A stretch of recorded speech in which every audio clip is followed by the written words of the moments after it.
बिस्मिल्लाहिर्रहमानिर्रहीम। अस्सलाम वालेकुम। इस्लामिक लाइब्रेरी ऑफिशियल में आपको खुशामदीद कहती हूँ। दज्जाल के बारे में बहुत सारी अहादीस हैं, लेकिन एक हदीस में दज्जाल की बिल्कुल दुरुस्त लोकेशन के बारे में बहुत सारे हिंट दिए गए हैं और ये हदीस हमने बार बार सुनी हुई है। आप सल्लल्लाहु अलैहि वसल्लम ने फ़रमाया, वो शाम के समंदर में नहीं है, वो यमन के समंदर में नहीं है, वो मशरिक़ में है, वो मशरिक़ में है, वो मशरिक़ में है। 3 दफ़ा फ़रमाया। अब शाम का समंदर मेडिटेरेनियन सी है और यमन का समंदर रेड सी है, तीसरा मशरिक़ की तरफ है। तो मशरिक़ की तरफ वो तमीमदारी को एक समंदर में मिला था, तो अरेबियन सी आ जाता है। तो साइंस एंड टेक्नोलॉजी के हवाले से 2 पॉसिबिलिटीज़ बनती हैं। पहली पॉसिबिलिटी ये है कि तमीमदारी को मिला किस तरह कि तमीमदारी तूफ़ान में फंसे थे, उस तूफ़ान में कोई पोर्टल खुल गया, तमीमदारी किसी और टाइम पर किसी और डायरेक्शन में चले गए जहाँ पर उनकी मुलाकात हो गई। एक दिन भरी महफ़िल में हज़रत मोहम्मद सल्लल्लाहु अलैहि वसल्लम के पास एक ईसाई आया, इस्लाम कबूल करके अपना वाक़या सुनाया कि मैं और कुछ लोग अरब से मशरिक़ की तरफ रवाना हुए। हम अभी रास्ते में ही थे कि अचानक समंदर का मौसम बदल गया और हमारी कश्ती अपने रास्ते से भटक गई। 1 महीना इधर उधर भटकने के बाद समंदर ने आखिर हमारी कश्ती को एक जजीरे के पास ला खड़ा किया। बड़ी कश्ती छोटी कश्तियों के ज़रिए उस जजीरे पर पहुंची और वहां हमारी मुलाकात एक अजीब किस्म की मखलूक से हुई जो बिल्कुल काला और जिस्म पर बहुत ज़्यादा बाल थे, और उसने अपना नाम जसासा बताया। हमने उससे पूछा कि तुम क्या चीज़ हो? उसने कहा, मुझे छोड़ो, वो उधर मंदिर है, उधर जाओ और वहाँ एक शख्स तुम्हारा शिद्दत से इंतज़ार कर रहा है।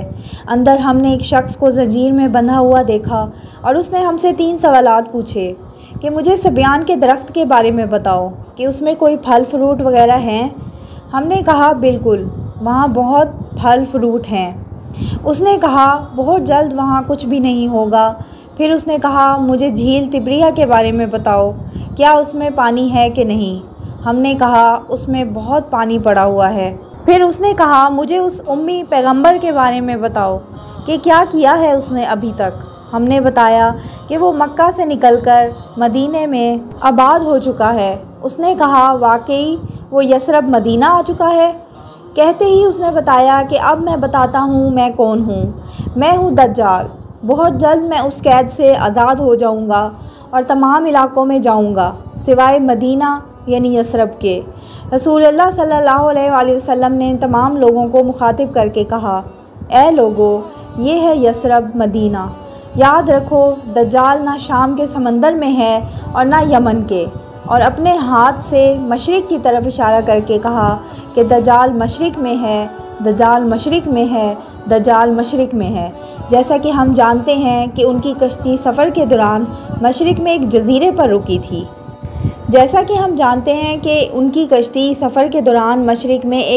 पर रुकी थी। मदीने के मशरिक़ में एक मशहूर अरेबियन सी वाक़े है। इसमें 4 जजीरे पाए जाते हैं। इंडिया में लक्षद्वीप आइलैंड, यमन में सोकोट्रा आइलैंड और ओमान में अलमसीरा, पाकिस्तान में अस्टोला। हदीस में वाज़े है कि दज्जाल यमन के समंदर में नहीं होगा, तो ये 2 जजीरे तो निकल गए। रसूलुल्लाह सल्लल्लाहु अलैहि वसल्लम ने जो मशरिक़ की तरफ इशारा किया था, अगर हम उससे एक सीधी लाइन खींचें तो बिल्कुल अस्टोला जजीरा के ऊपर से गुज़रती है। और जब जसासा ने उनको एक जजीरे पर एक मंदिर की तरफ भेजा था, जजीरे पर कोई मंदिर के बाकियात तो होने चाहिए। इंडिया के इस जजीरे पर तो ऐसा कुछ भी नहीं, लेकिन पाकिस्तान के अस्टोला आइलैंड में मंदिर है। लेकिन ये 1450 साल पुरानी कहानी है। पाकिस्तान का सबसे बड़ा जजीरा अस्टोला है, जिसे हफ्ते तलार भी कहते हैं। 2000 साल पुराना मंदिर वहाँ मिलता है। उसके रिमेन्स आज भी मौजूद हैं। नबी पाक सल्लल्लाहु अलैहि वसल्लम से भी 500 से 600 साल पहले वो मंदिर इस्टेब्लिश था।